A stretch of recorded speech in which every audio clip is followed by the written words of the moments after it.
Hey everyone, how your life's treating you? It's Eric Lima here once again, bringing you another episode of EML77 TV, episode 255. What is going on? Yesterday was Memorial Day, and I forgot to do an episode where to remember our men and women of our military. And our armed forces, every branch of the military, has sacrificed their lives for our freedom here in this great country. So I'm going to give you a salute and thank you all to those men and women out there. You are missed. And to those who are currently serving in the military, thank you as well for sacrificing your regular daily lives as civilians to decide to join up and fight for our freedom. And we very much appreciate that. So another salute there, and a salute to our veterans. Thank you for your service, and we want to thank you for that as well. So another it is a memorial. This is a post Memorial Day episode, just to let you know. Another in memoriam, a friend of mine, who was a regular customer during my days as a Ruby Tuesday employee, and it continued to do so. At our local Dartmouth Mall. His name is Stephen Pereira, who who was confined to a wheelchair. I don't know for how long. I forgot. I meant to ask. I should have asked him a lot of this information before he passed. But he passed on. He passed away May the 20th last week, and he is missed. One of his best friends, who was another friend of ours, was a regular patron over at the mall as well. He used to work at the cinema. His name is Bruce Harrop. He's the one that told me. So.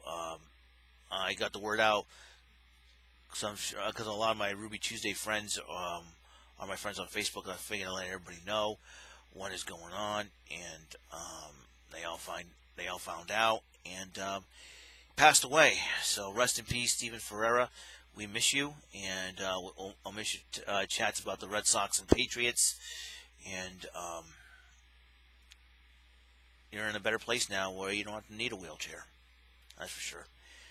And I'm sure you're dancing around very happy. So until we meet again, thank you for being a friend. And didn't know where the funeral was, so I didn't go. But I figured I can pay my respects on here. And one more memoriam I want to pay respects to is Red Sox legend Bill Buckner.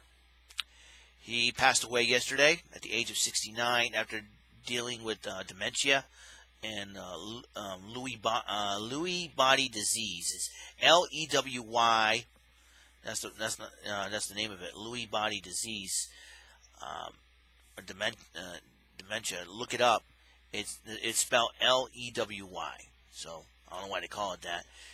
And a lot of folks, the majority of the country, remembers him as the man who let a ball roll through his legs at first base in the 1986 World Series.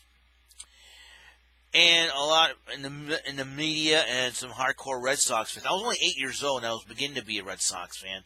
But the media and a lot of hardcore Red Sox fans vilified him for that. I look back at that now and I realized it wasn't Bill Buckner's entire fault. It was the manager's mismanagement of that situation, of that game. John McNamara, and I believe he's more at fault with it than Bill Buckner is. And to me, Bill Buckner didn't deserve the vilification that he got, and but he's learned how to forgive. He's learned a lot of things over the course of the year. I know it wasn't easy for him, but he was very happy about that. That as far as happy at the fact that now the curse has been lifted, Bill Buckner can be remembered as one of the greatest players that played on the Red Sox. The reason why they picked him up because of his bat, and he's a very good hitter, especially with the Cubs. He started off his career with the Cubs, not the Cubs, the Dodgers, then the Cubs, then the Red Sox, then the Angels, then the Royals, and then back to Boston again to finish his career in Boston, which he got, and Bill Buckner deserves to be respected, and Bill Buckner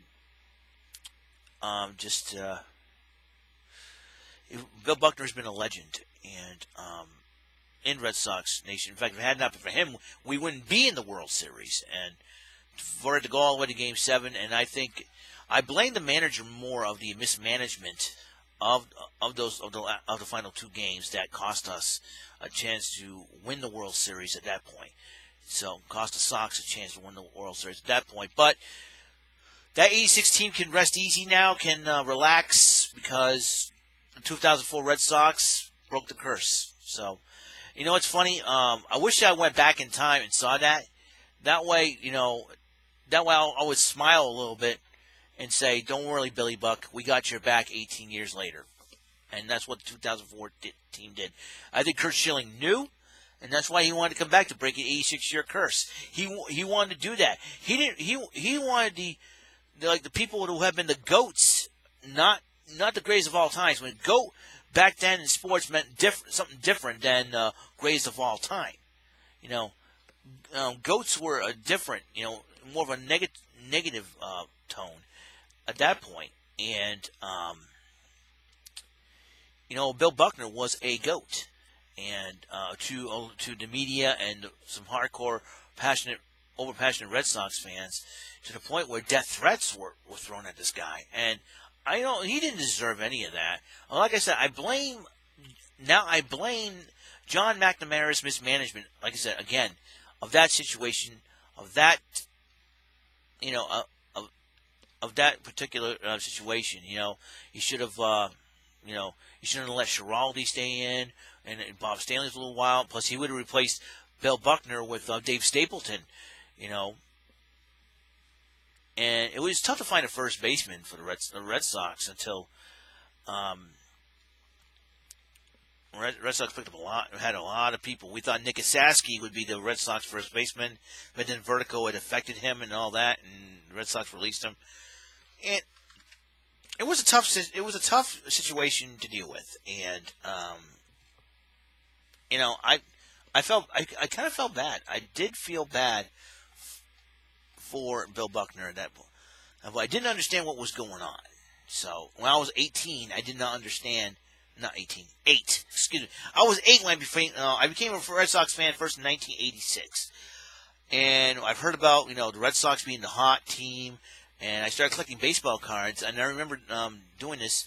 I started collecting baseball cards when I won spelling bee contests in my class at the Vol School, my father's old school that I went to. And the funny part about that is that I used to collect garbage pail. My love for baseball came out from collecting garbage pail kids cards, and I acted up in school one time, and I got in trouble for it to the point where my dad told me to get rid of the garbage pail kids cards. I was only 7 or 8 years old back then, so it's Then I started collecting baseball cards, and I started showing them off to the counselors. And they say, "Hey, where are your Red Sox cards?" And I realized, and I didn't understand, the Red Sox were like Boston's home team and all that. So I made a mission to find a Red Sox card every time, and I tried to win every spelling bee contest. And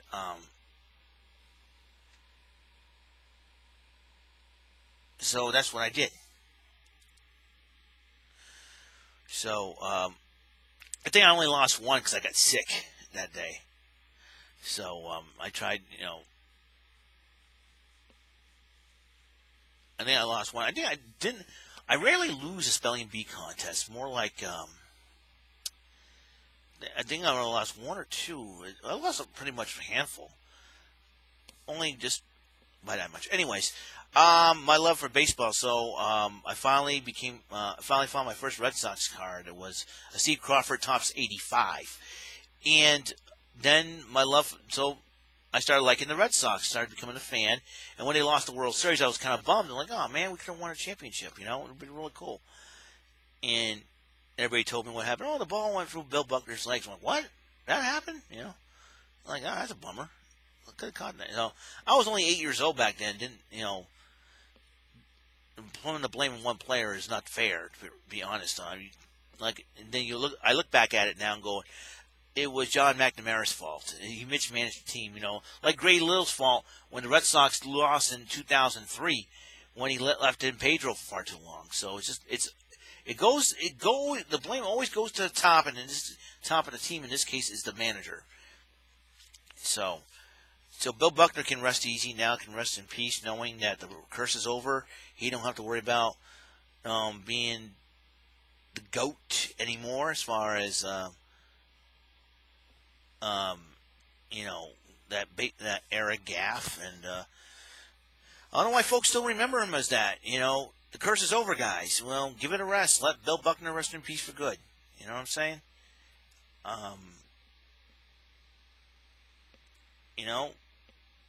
Just let the man rest in peace now. Curse is over. Sox fans gave him a standing ovation when he came back. A 2-minute ovation. He's a Red Sox legend. He's a baseball legend. One of the best hitters back then in the game. So he's a former batting champ, a former All-Star. I don't know why. Listen. Back then, the media was stupid enough to vilify him. Could be the New York media. You never know. Boston media, I know. Listen, I understand the frustration of trying not to win a World Series since 1918. And, listen, that frustration's over in 2004, guys. Gotta let it go. All right? Bill Buckner can now be remembered as a Red Sox legend that he was. And it's okay with me. And, my condolences and prayers go out to his wife, Jody, and their family, the Buckner family. So rest in peace, Bill Buckner. And thank you for your contributions to the Red Sox nation. And that's all I have to say about that. And that's all the time we have on the show. I know it's like an episode, but I always talk about what's on my mind, and that's the thing that I like about doing this on YouTube. It's like share my life, and share what's on my mind. And I know sometimes it can be a little bit controversial sometimes. At times, talking about, like I said, everything in my past and everything else. And I get ridiculed for that. But you know what? I'd rather be honest than be a fake. I'd rather be real than be a fake. You know what I'm saying? Too many fake people out there with fake profiles and disrespectful people out there, and it's about time. Sometimes they think they're being real, but then all they want to do is get under people's skin and trigger people, and then disrespect people sometimes. And sometimes they're chancing it, But my heart is out. My heart goes out to those who try to do something good on YouTube, be real, and get ridiculed. And I know they're getting sick of it, and a lot of you good people out there are getting sick of it. Of being ridiculed because you want to be honest and be real, and that's why I do here. That's why I do become entertaining once in a while, having a lot of fun, and at the same time, being real and being honest. That's the main important reason that I do this. So, well, that's all the time we have, and episode 255 is complete. God's life, love, blessings, and light to all of you, and catch you on the flip side, and remember, pay attention, you might learn something. Episode 2, what's on the docket? Coming this Thursday, NXT 25 picks and predictions. And then next week, it'll be my Super Showdown picks and predictions as well. So be well aware of that. And so I already got thumbnails for that. You're going to see brand new thumbnails. You're going to see a lot of fun, and hopefully I will give you more games. And once Super Mario Maker 2 comes in, I will be creating some levels and be entertaining towards you for that. We'll see what happens as we go along here. So I'll see you later. See you on episode 256. Have a good day, and peace out. Later.